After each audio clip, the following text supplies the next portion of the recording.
በስመ አብ ወወልድ ወመንፈስ ቅዱስ አሐዱ አምላክ አሜን። የቅዱስ ማቴዎስ ወንጌል ምዕራፍ 22 ቁጥር 11 የሰርግ ልብስ ያለበሰ አንድ ሰው አገኘ። ስለ ቃሉ የአምላካችን የልዑል እግዚአብሔር ስም የተመሰገነ ይሁን። እግዚአብሔር ቢፈቅድ አጠር ላለ ሰዓት በዚህ የመነሻ ርዕስ እንማማራለን። እግዚአብሔር ያስተምረናል፣ እኛም እንማራለን። ማን ያስተምረናል? ክርስቲያኖች። ማን ያስተምረናል? እግዚአብሔር ሲናገር ዝም ብለን መስማት የኛ ድርሻ ነው። እግዚአብሔር ሲናገር ማድመጥና ወደ ተግባር መለወጥ የኛ ድርሻ ነው። ክርስቲያኖች ይህን ብናደርግ እናተርፋለን እንጂ አናጎድልም። ከእግዚአብሔር ጋር የኖሩ እግዚአብሔር ሲናገራቸው ያደመጡ እግዚአብሔር የሚላቸውን ሁሉ የሰሩ ብዙዎች አትርፈዋል። ብዙዎች በሙላት ኑረዋል። ጉድለታቸው ተወግዶላቸዋል፣ ከውድቀታቸውም ተነስተዋልና ይህን ሁሉ ለማግኘት እግዚአብሔር ሲናገር ማድመጥ መቻል አለብን። እግዚአብሔር የሚናገረውን ሰምተን ወደ ተግባር መለወጥ አለብንና በደንብ መስማት ማድመጥ መቻል አለብን። ከፍ ብለን የቅዱስ ማቴዎስ ወንጌል ምዕራፍ 22 ቁጥር 1 ጀምረን ስናነብ ጌታ በምሳሌ በዘመነ ሥጋዌው ያስተማረውን ትምህርት እናገኛለን። በምሳሌ ኢየሱስ ክርስቶስም መለሰ፣ ደግሞም በምሳሌ ነገራቸው እንዲህም አለ። መንግሥተ ሰማያት ለልጁ ሰርግ ያደረገ ንጉሥን ትመስላለች አለ። ልብ በሉ። መንግሥተ ሰማያት ለልጁ ሰርግ ያደረገ ንጉሥን ትመስላለች አለ።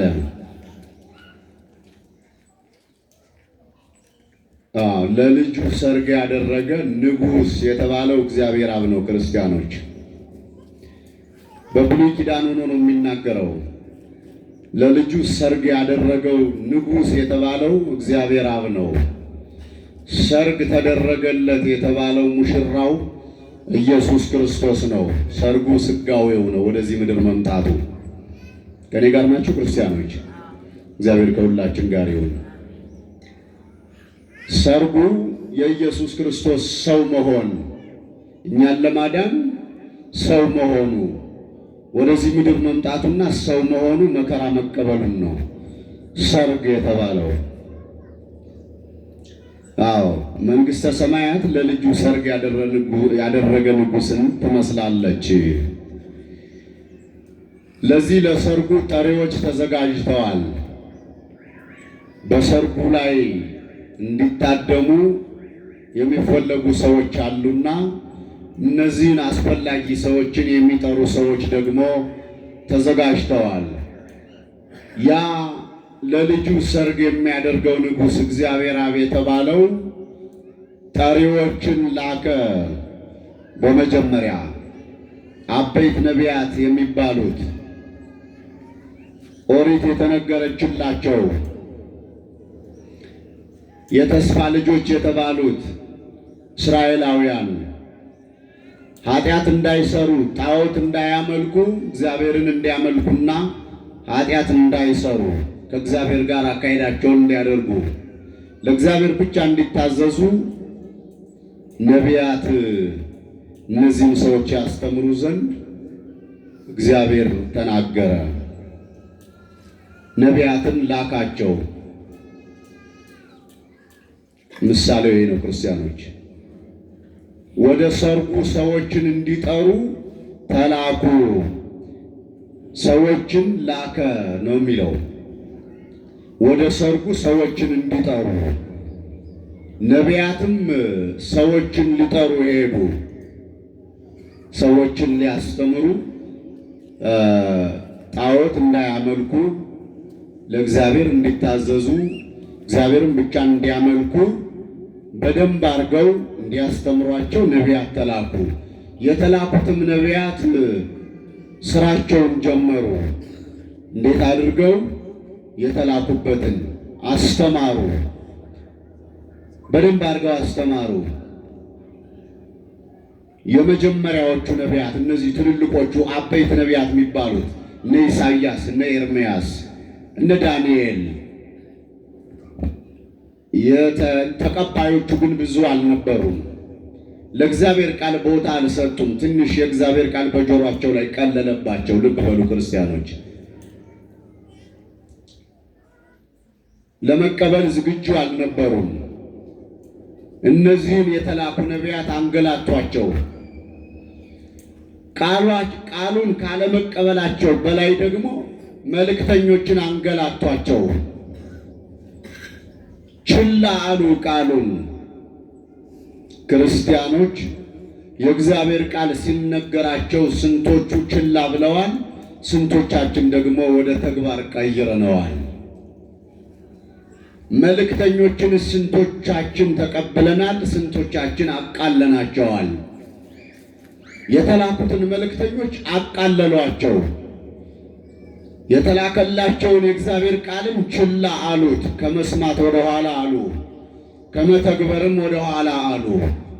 ይህን የእግዚአብሔርን ቃል ችላ በማለታቸው መልእክተኞችን ባለመቀበላቸውና በማንገላታታቸው ያጋጠማቸው ከባድ ፈተና፣ ከባድ ችግር አለ። እግዚአብሔር የሚናገረን ለገዛ ነፃነታችን፣ ለገዛ ሰላማችን፣ ለገዛ እረፍታችን ነው። ክርስቲያኖች እግዚአብሔር በነቢያት የተናገራቸው እነሱ እንዲያርፉ ነው። እነሱ ሰላም እንዲያገኙ ነው። እነሱ ነፃ እንዲሆኑ ነው። እነሱ የእግዚአብሔር ጠል በእነሱ ላይ እንዲሆን ነበረ እኮ። እግዚአብሔር የሚያስተምረን በእኛ ላይ ቀንበር ለመጫን አይደለም። እግዚአብሔር የሚጠራን እኛን ለማንገላታት፣ እኛን በውጣ ውረድ ውስጥ ለማኖር አይደለም። እረፍት እንዲኖረን፣ ሰላም እንድናገኝ ነው። እነሱ ግን ይህን ነገር አልተረዱትም። የታደሙትንም ወደ ሰርጉ ይጠሩ ዘንድ ባሮቹን ላከ። ሊመጡ አልወደዱም። ወደ ሰርጉ የእግዚአብሔር አብን ቃል ሊቀበሉ ወይ ደግሞ በኦሪት የነበረችይቱን ሕግ ሊፈጽሙ ፈቃደኞች አይደሉም። ያቺ በኦሪት የተሰራች ደገኛ ሕግ ኦሪት ዘጸአት ምዕራፍ 20 ቁጥር 7 ላይ 10ቱ ትእዛዛት የሚባለው ማለት ነው። ከኔ ጋር ናችሁ? እግዚአብሔር ከሁላችን ጋር ይሁን። 10ቱ ትእዛዛት ወይም 10ሩ ትእዛዝ የኦሪት ሕግ እነሱን ሊቀበሉና ሊተገብሩ ፈቃደኞች አይደሉም። ችላ አሉ። በሐዲስ ኪዳን እነዚህ 10ሩ ትእዛዛት እንዳሉ ሆነው 10ቱ ትእዛዛት እንዳሉ ሆነው ሌላ 6 ቃላተ ወንጌል 10ቱ ትእዛዛተ ኦሪት እና ሌላ ደግሞ 6ቱ ቃላተ ወንጌል በቅዱስ ማቴዎስ ወንጌል ምዕራፍ 25 ቁጥር 35 ላይ የምናገኛቸው 6 በሐዲስ ኪዳን ሐዋርያት በተጨማሪ ከብሉይ ኪዳን ትእዛዝ በተጨማሪ እነዚህን 6ቱን ቃላተ ወንጌል እንዲያከብሩና ለእነዚህ ቃላት እንዲታዘዙ የተላኩ ሐዋርያት አሉ። ያኛውን ስንጨርስ እንመጣበታለን። አበይት ነቢያትን ሲልክ እምቢ አሉ። አንመጣም አሉ። ወደ እግዚአብሔር አንቀርብም፣ ቃሉንም አናከብርም፣ ኦሪትን እነዚህን ትእዛዛት አንጠብቅም አሉ።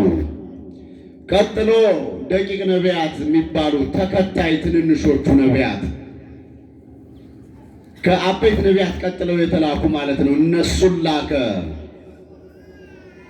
እነሱንም ደግሞ ሌሎቹን ባሮች ልኮ የታደሙትን እነሆ ድግሴን አዘጋጀው፣ ኮርማዎችንና የሰቡትን ከብቶችን ታርደዋል፣ ሁሉም ተዘጋጅቷል፣ ወደ ሰርጉ ኑ በሏቸው አለ። እነዚህንም ችላ አሉ። አያሌ ሰዎች የእግዚአብሔርን ቃል ችላ ብለዋል። ክርስቲያኖች ብዙ ሰዎች ለእግዚአብሔር ከመታዘዝ ወደ ኋላ ብለዋል። ብዙዎቻችን ንስሐ ግቡ ስንባል ችላ ብለናል። ቁረቡ ስንባል ችላ ብለናል። የእግዚአብሔርን ቃል ተማሩ፣ ወንጌል ተማሩ ሲባሉ ብዙዎቹ የእግዚአብሔር ቃል በጆሮአቸው ቀሎባቸዋል። ጸሎት ጸልዩ ሲባሉ የእግዚአብሔር ቃል በአንደበታቸው ቀሎባቸው። በነገራችን ላይ ክርስቲያኖች ውድቀት የሚጀምረው እዚህ ላይ ነው። ውድቀታችን የሚጀምረው እዚህ ላይ ነው። የእግዚአብሔር ቃል በጆሮአችን ሲቀልብን፣ የእግዚአብሔር ቃል በአንደበታችን ሲቀልብን ውድቀታችን ይጀምራል። የእግዚአብሔርን ቃል ተራ ነገር ማድረግ ስንጀምር ክብር ልንሰጥ ይገባል ለእግዚአብሔር ቃል። ቦታ ልንሰጥ ይገባል ለእግዚአብሔር ቃል። የእግዚአብሔር ቃል የቀለለባቸው ብዙዎቹ ወድቀዋል። በመከራ ውስጥ ወድቀዋል። በጦርነት ውስጥ ወድቀዋል። በብሉይ ኪዳን የነበሩትን ስናይ ሀገራቸውን ነው ያስማረከባቸው። እነሱ ሀገራቸውን ነው ያስወረረባቸው በጦርነት እነሱን ነው ያስማረካቸው። ይኸውላችሁ እግዚአብሔር ቃል ሲነግረን እንደዚህ ነው። ስለዚህ ይሄ የሆነባቸው ለምን መሰላችሁ? የእግዚአብሔርን ቃል ባለማክበራቸው፣ የእግዚአብሔርን ጥሪ ባለማክበራቸው፣ ለእግዚአብሔር ባለመታዘዛቸው ምክንያት ሀገራቸው በጦርነት ተወረረች። እነሱ ለወራሪዎቹ ምርኮኞች ሆነዋል። ይሄ እንዳይሆን የእግዚአብሔርን ቃል መስማትና ለእግዚአብሔር ቃል መታዘዝ አለብን ማለት ነው። ደቂቀ ነቢያት ሲላኩባቸውም ኑ ተመለሱ ወደ እኔ ይላችኋል እግዚአብሔር። እኔ አሳርፋችኋለሁ፣ እኔ አሰማራችኋለሁ፣ ክፉውን በበጎ እቀይርላችኋለሁ፣ ውድቀታችሁን በትንሣኤ እቀይርላችኋለሁ ብሎ እግዚአብሔር ደቂቀ ነቢያትን ላከባቸው። እነዚህንም ችላ አሏቸው። ችላ ማለት ብቻ አይደለም፣ አንገላቷቸው። ከነሱ ውስጥ ከተላኩት ውስጥ ለምን የእግዚአብሔርን ቃል ነገራችሁን? ለምን ኑ ወደ እግዚአብሔር አላችሁን? ብለው የገደሏቸውም አሉ። የሚገርማቸው የተላኩትን ነቢያት ማንገላታት፣ መደብደብ ብቻ አይደለም፣ መንቀፍ ብቻ አይደለም፣ የገደሏቸውም አሉ ይላል። ከዛ በኋላ እነሱ የእግዚአብሔርን ቃል ችላ ብለው ከእግዚአብሔር ቃል ይልቅ እርሻቸውን ያስቀደሙ፣ ከእግዚአብሔር ቃል ይልቅ ንግዳቸውን ያስቀደሙ፣ ከእግዚአብሔር ቃል ይልቅ ወይናቸውን ያስቀደሙ ስለነበሩ ግማሾቹ ወደ ወይናቸው ሄዱ፣ እኩሌቶቹ ደግሞ ወደ እርሻቸው ሄዱ፣ እኩሌቶቹ ወደ ንግዳቸው ሄዱ ይላል። ክብርን ትቶ ውርደትን መምረጥ፣ ሰማያዊውን ነገር ትቶ ምድራዊውን ነገር መምረጥ፣ ስጋዊውን መንፈሳዊውን ነገር ትተን ስጋዊውንና ዓለማዊውን ነገር መምረጥ። የሚገርማችሁ ዘላለማዊውን ነገር ትተን መንፈሳዊውን ነገር ትተን ጊዜያዊውንና ስጋዊውን ነገር መምረጥ ለኛ ውርደት ነው። ክርስቲያኖች ለኛ ከእግዚአብሔር መለየት ነው። እነዚህ ሰዎች ይሄን ነው ያደረጉ። ምርኮው የገጠማቸው፣ ብዝበዛው የገጠማቸው፣ ወረራው የገጠማቸው ይህን ስላደረጉ ነው። ይህን ስላደረጉ ነው። ለእግዚአብሔር ቃልም ስላልተገዙ የእግዚአብሔርን ቃል ተሸክመውላቸው የመጡትን ስላንገላቱና ስለነቀፏቸው እልፍ ሲልም ስለገደሏቸው ነው። እኛ ከዚህ ምን መማር አለብን? የእኛ ኑሮ ምን መምሰል አለበት? እኛ እንዴት አይነት ክርስትና መኖር አለብን? እንዴት አይነት ኑሮ መኖር አለብን የሚለውን እዚህ ላይ ማየት ይገባል። የተላኩትን የእግዚአብሔርን ቃል የሚነግሩንን እንዴት ማክበር አለብን? የእግዚአብሔርን ቃል ያላከበሩት መከራ ገጥሟቸዋል። ቃሉን ይዘው የመጡትን ያንገላቱ ሰዎች መከራ ገጥሟቸዋል። እኛስ የእግዚአብሔርን ቃል የሚነግሩንን በዕብራውያን እንደተነገረ ተዘከሩ መኳንንቲክሙ ዘነገሩክሙ ቃለ እግዚአብሔር፣ የእግዚአብሔርን ቃል የነገሯችሁን ዋኖቻችሁን አስቡ ይለናል መጽሐፍ ቅዱስ። ሐዋርያው ቅዱስ ጳውሎስ ለዕብራውያን ምዕመናን ሲናገር የእግዚአብሔርን ቃል የነገሯችሁን ዋኖቻችሁን አስቡ የቀደሙትንም ጭምር ይለናልና እኛ ከዚህ መጀመር አለብን። የእግዚአብሔርን ቃል የሚነግሩንን ማክበር፣ የእግዚአብሔርን ቃል ደግሞ መቀበል፣ ተቀብለን ደግሞ ወደ ሥራ መለወጥ፣ ወደ ተግባር መለወጥ። ይሄ ሲሆን ለእኛ ሁልጊዜ እረፍት ይሆንልናል። ለእኛ ሁልጊዜ ሰላም ይሆንልናል። ለእኛ ሁልጊዜ መመለስ ይሆንልናል። ምርኮ ሳይሆን የሚሆንልን ለእኛ ሁልጊዜ እረፍትና መመለስ ነው የሚሆንልን። ከዚህ መከራ ከገጠማቸው ሰዎች እኛ ሁልጊዜም ይሄን እንማራለን። በጎ ነገር ከገጠማቸውን ሰዎች ደግሞ ምን ስራ ሰርተው ነው በጎ ስራ ሲሰሩ እንዴት በጎ ነገር እንደገጠማቸው የሚለውን መማር እንችላለን ማለት ነው። ከእግዚአብሔር የተላኩትን እንደነቀፉ፣ እንዳንገላቱ፣ እንደገደሉ መሆን እንደሌለብን፣ የእግዚአብሔርን ቃል ችላ እንዳሉ ሰዎች መሆን እንደሌለብን፣ ስጋዊ ነገርን እንዳስቀደሙ እንደ እስራኤላውያን ሰዎች መሆን እንደሌለብን፣ መንፈሳዊ ነገርን ማስቀደም መቻል እንዳለብን። እነሱ ወይናቸውን ነው ያስቀደሙ፣ እርሻቸውን ነው ያስቀደሙ፣ ንግዳቸውን ነው ያስቀደሙ። በዓለማችን ብዙ ክርስቲያኖች አሉ አሁንም ወንጌልን ችላ የሚሉ፣ ቅዳሴውን ችላ የሚሉ፣ ኪዳኑን ችላ የሚሉ፣ ገድላትን፣ ድርሳናትን፣ ታምራትን ችላ የሚሉ ብዙ ክርስቲያኖች አሉ። ይጠቅማል። ክርስቲያኖች የሚጎዳ ነገር አይደለም ቤተክርስቲያን የምታስተላልፍልን፣ የሚጠቅም ነገር፣ የሚያሳርፈን፣ ነፃ የሚያወጣን፣ ጨለማውን ዓለም ብርሃን የሚያደርግልን፣ ከውድቀታችን የሚያነሳን፣ ጉድለታችንን የሚሞላልንን ነገር ነው ቤተክርስቲያን የምታስተምረን። ስለዚህ ዓለማዊውን ነገር ችላ ብለን መንፈሳዊው ነገር ላይ ትኩረት ማድረግ መቻል አለብን። መንፈሳዊው ነገር የቱ ነው የሚለው ሁላችንም እናውቀዋለን።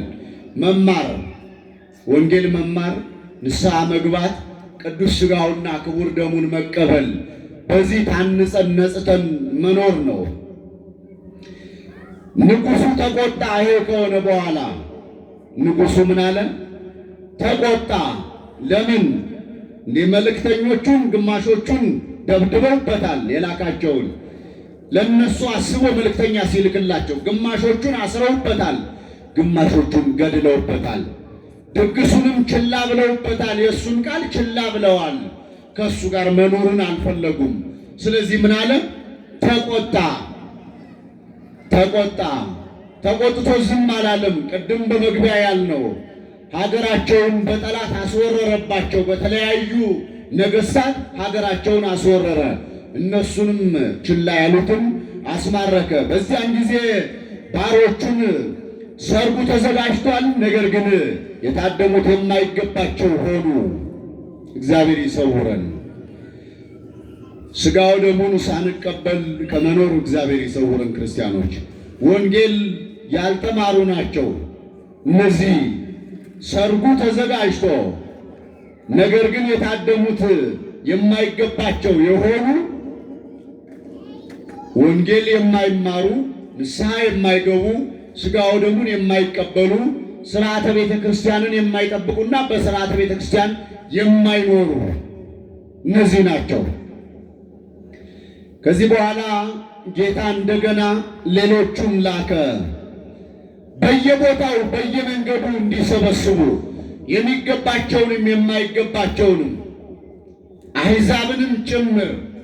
ይኸውላችሁ በመጀመሪያ ለተመረጡት ነበረ፣ ለነዚያ ከሰማይ እንጀራ ለወረደላቸው፣ ከዓለት ላይ ውሃ ለፈለቀላቸው፣ ቀን በአምደ ደመና ፀሐይ እንዳያቃጥላቸው፣ ሌሊት በአምደ ብርሃን ጨለማው እንዳያስፈራቸው፣ በመልአክ እየመራ ይመግባቸው የነበረውን እነሱን ነበረ። እነሱ ችላሉ የማይገባቸው ሆነ። ከዚያ በኋላ ግን አሕዛብ የሚባሉት እግዚአብሔርን የማያውቁት አረማውያን፣ ኃጥአን፣ መጸባን እነሱ ሁሉ ተጠሩ። እነሱን ሁሉ እንዲጠሩ ሐዋርያትን ላከ። ሐዋርያትን ላከ በዓለም ላይ። ከዚያ በኋላ እነዚህ ሁሉም ጥሪውን አክብረው መጡ። በወንጌል አመኑ፣ ጥምቀት ተጠመቁ፣ ክርስቲያኖች ሆኑ እና ወደ ሰርጉ አዳራሽ ታደሙ። የሰርጉ ባለቤት እግዚአብሔር አብ ወይም ንጉሡ ወደ ሰርጉ አዳራሽና ወደ ታዳሚዎቹ ገባና ታዳሚዎቹን ጎበኘ። ምኖቹን ጎበኘ? ታዳሚዎቹን ጎበኘ። ድንገት ከታዳሚዎቹ መካከል አንድ አዳፋ ልብስ የለበሰ ሰው አየ። አይገርምም? ሁላችሁም ታውቃላችሁ። ወደ ሰርግ ስትሄዱ አውጥታችሁ የማታውቁትን ሁሉ ነው እያወጣችሁ የምትለብሱት። በደንብ አጊጣችሁ ነው የምትሄዱ፣ ሴቶችም ወንዶችም በሚገባ። ወንዶቹ ሱፋችሁን ትለብሳላችሁ፣ ለሱፋችሁ የሚመች ጫማ ታደርጋላችሁ፣ የሚገባችሁን ሁሉ። ሴቶችም እንደዚያው። አንዳንዱ ነው ግልጥልጥ ያለ ያው ራቁት በሚባል ደረጃ የሚሄደው እንጂ ሰርግ የተከበረ ስለሆነ ሰርግ አክባሪዎቹ በሙሉ ቀሚሳችሁን ለብሳችሁ ዘንጣችሁ ነው የምትሄዱ። ይሄኛው ግን ሰነፍ ታዳሚ ነው። ዝም ብሎ ቁሽሽ ያለ ልብስ ለብሶ ደግሞ ትኩረት ይሰጠዋል እኮ። በአማሩት መካከል እሱ ቆሽሾ ሲቀመጥ ትኩረት ይሰጠዋል። የሰርጉ ባለቤት ለእሱ ትኩረት ሰጠው። እግዚአብሔር ከዚህ ይሰውረን። ትኩረት ሰጠና አየው። ይሄ ቆሻሻ ልብስ የለበሰ የተባለ ምን አይነት ሰው መሰላችሁ?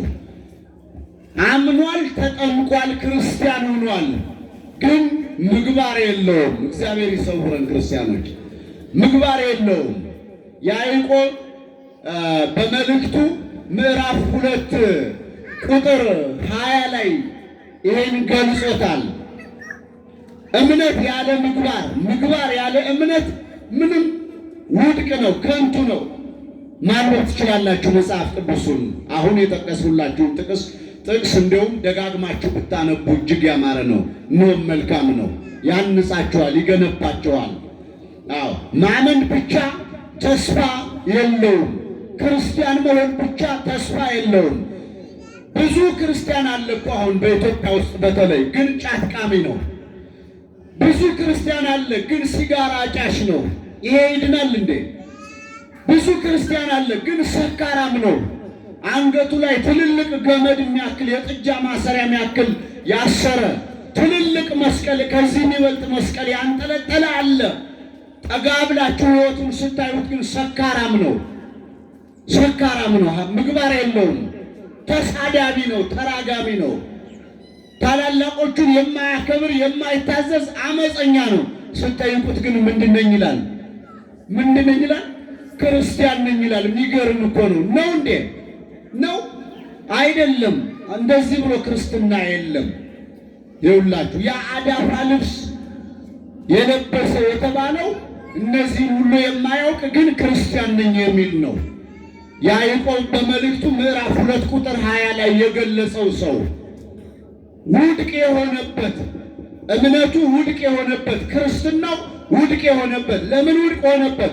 ምግባር ስለሌለው፣ ዝም ብሎ አማኝ ነኝ ስለሚል ብቻ ምግባር ስለሌለው እንዳይመስላችሁ። ደስ የሚለንን ብቻ ስለምናነብ ነው እምነት ብቻ የሚያጸድቅ ይመስለን። የሚያስጠላንን እናልፈዋለን፣ የሚመቸንን እናነባዋለን፣ የማይመቸንን እናልፈዋለን። እንደዚህ ብሎ አንባቢ የለም፣ እንደዚህ ብሎ ተማሪ የለም። እኔ አሁን እዚህ ላይ ለእኔ የተመቸኝን ብቻ አይደለም ማስተምራችሁ፣ ወይ ደግሞ እናንተ የምትወዱትን ብቻ አይደለም ማስተምራችሁ። መጽሐፍ ቅዱስ የሚለውን ነው፣ እግዚአብሔር የሚወደውን ነው ማስተምራችሁ። ደስ ላይላችሁ ይችላል እኮ ተሳዳቢ መምህር መጥቶ አለ ዛሬ ደግሞ ልትሉ ትችላላችሁ። ተሳዳቢ ሆኖ እኮ አይደለም፣ እግዚአብሔር ስላለ እግዚአብሔር ያለውን እኮ ነው የነገራችሁ ክርስቲያኖች። ግን እናንተ አልተመቻችሁ ይሆናል። ባይመቻችሁም እኛ ግን እናስተምራለን። ምን ይደረጋል? የእግዚአብሔር ቃል ነዋ። እኔም ባይመቸኝም አስተምረዋለሁ፣ ባይመቸኝም እማረዋለሁ። ለምን? የእግዚአብሔር ቃል ነው። ስለዚህ በጣም የሚገርመው ይሄ አዳፋ ልብስ መልበሱና ትኩረት መሰጠቱ በባለ ሰርጉ በክፉ ነገር መጎብኘቱ ብቻ አይደለም። በእሱ ላይ ጨካኝ የሆኑ መላእክት ታዘዙና ከሰርጉ እንዲወጣ ተደረገ። ከታዳሚው እንዲለይ ተደረገ። እሱ ብቻ አይደለም፣ ለቅሶና ጥርስ ማፋጨት ወዳለበት እንዲጣል ተደረገ። ትእዛዝ ተሰጣቸው።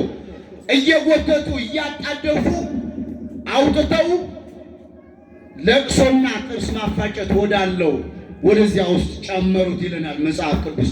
እግዚአብሔር ከዚህ ይሰውረን። ክርስቲያኖች ክርስቲያን ነኝ የሚል ግን ስነ ምግባር የሌለው ሲያመነዝር ሚውል ስታመነዝር ምቱል፣ ሲሰርቅ ሚውል ስትሰርቅ ምቱል እጅግ አያሌዎች ናቸው ክርስቲያኖች። ክርስቲያን የሚመስሉ ግን የክርስትና ምልክት የሌላቸው እንኳን ስራው ምልክቱ የሌለባቸው ቅዱስ ጳውሎስ እንደተናገረ የአምልኮ መልክ አላቸው ይላል። ይኸውላችሁ ልብ በሉ። የአምልኮ መልክ አላቸው ኃይሉን ግን ክደዋል ይላል። ይሄ ለመናፍቃንም ጭምር ይሰጣል።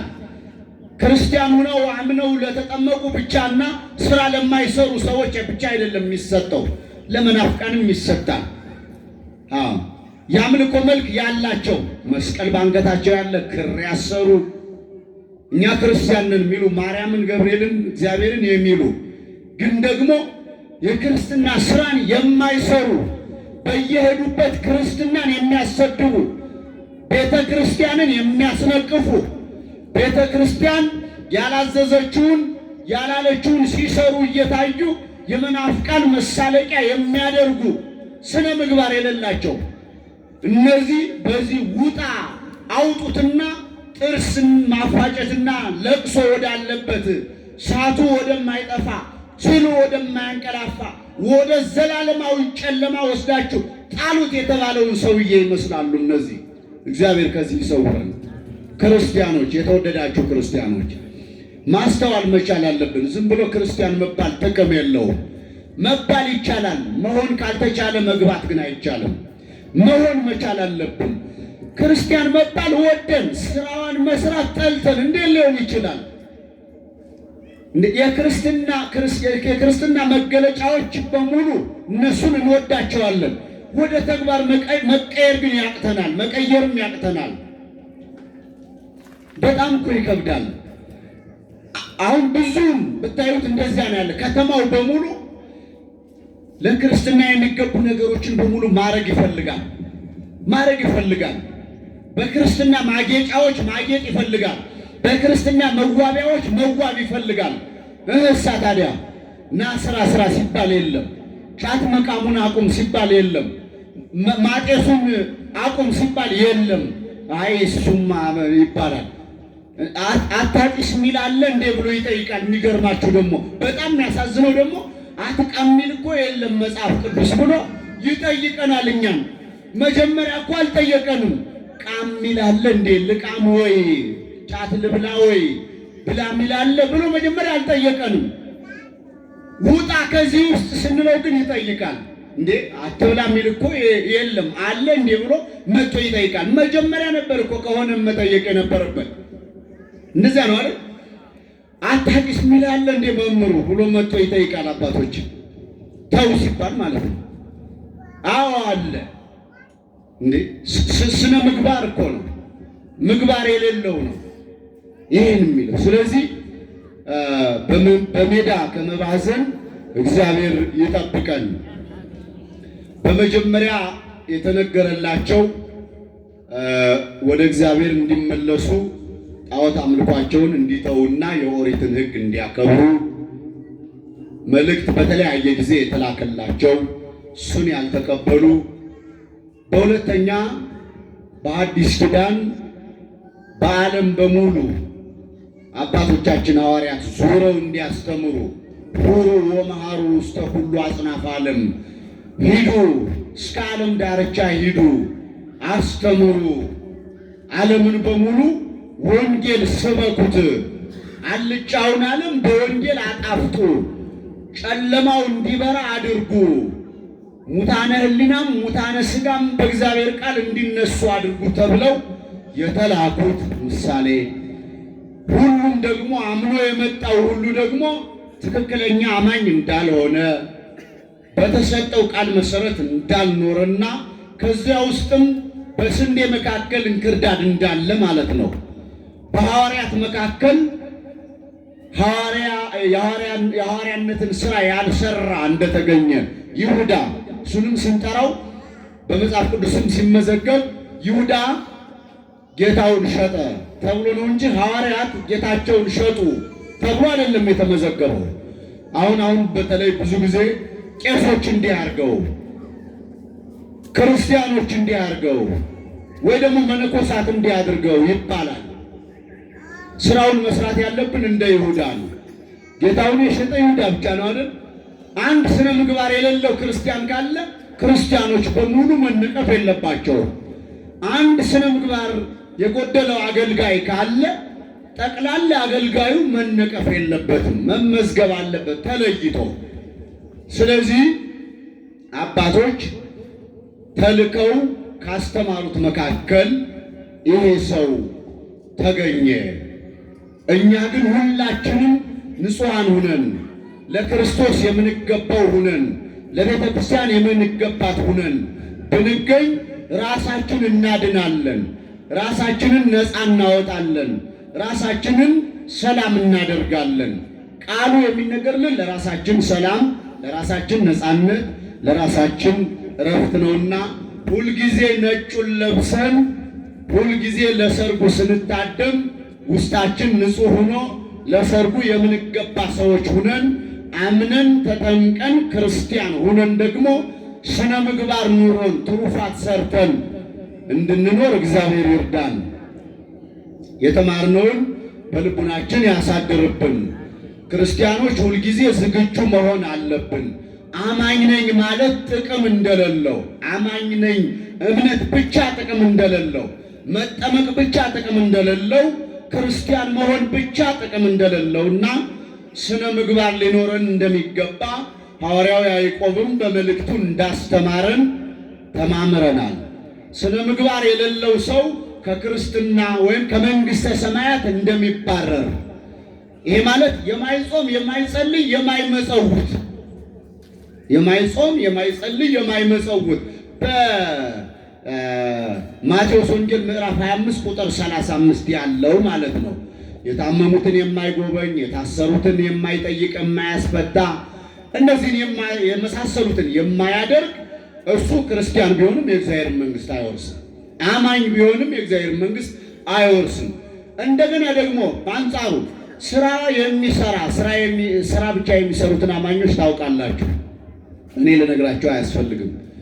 በተለይ ጊዜያቸውን ጠብቀው በመጾም ጊዜያቸውን በጾማቸው ጊዜ በጣም በመመጽወት ጾማቸው ሲያልፍ ራሳቸውን አሳብጠው እየተጋፉ የሚሄዱት በጾማቸው ጊዜ ትንሽ እንኳን ነቃ ስታደርጓቸው ዙረው ይቅርታ የሚጠይቋቸው ጊዜያዊ የሆነ ስነ ምግባር ማለት ነው፣ ዘላቂ ያልሆነ እንደሱ የሚያደርጉ ደግሞ አሉ። ስነ ምግባር ብቻ ያላቸው ግን ደግሞ እምነት የሌላቸው እነሱም ከንቱ ናቸው፣ መና ናቸው። ሁለቱ የማይለያዩ ምግባር ለብቻው ተለይቶ የማይታይ ሃይማኖት ለብቻው ተለይቶ የማይታይ ሁለቱም አንድ ሆነው የሚቀጥሉ እነሱን ስንሰራ ከኖርን የእግዚአብሔርን መንግሥት እንድንወርስ የምንሆንባቸው ስለሆኑ እነዚህን የማይሰራ ሰው ቆሻሻ ልብስ በለበሰ ነው የተመሰለው።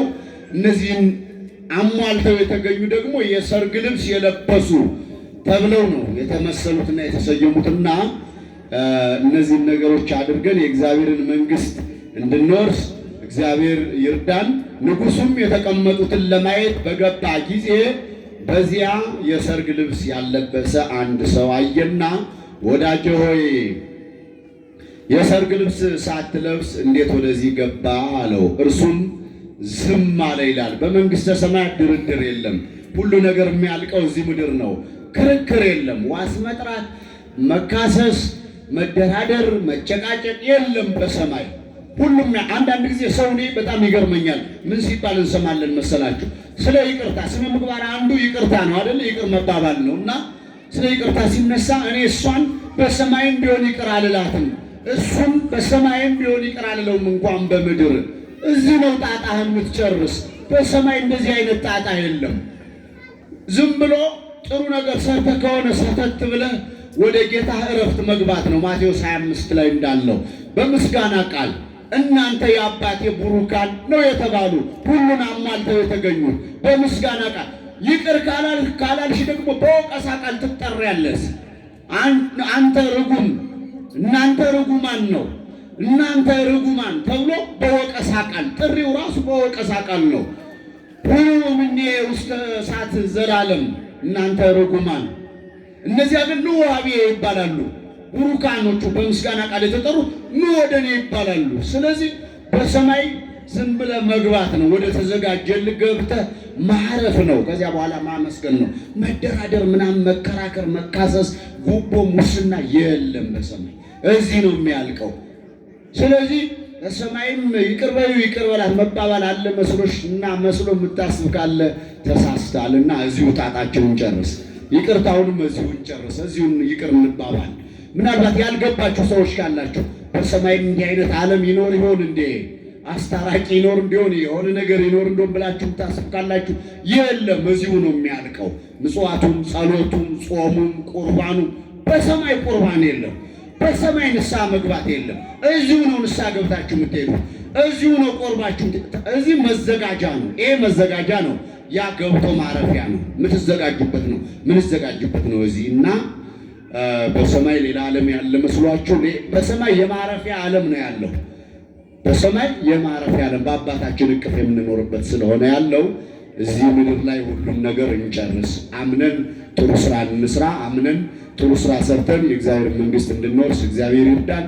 ለነበረን ጊዜ እግዚአብሔር ስሙ የተመሰገነ ይሁን። የእናታችን የቅድስት ድንግል ማርያም አማላጅነት፣ የጻድቃን ሰማዕታት፣ የቅዱሳን ተራዳይነት፣ የቅዱሳን መላእክት ጠባቂነት፣ የእግዚአብሔር አዳኝነት ከሁላችን ጋር ይሁን። ይቆየን።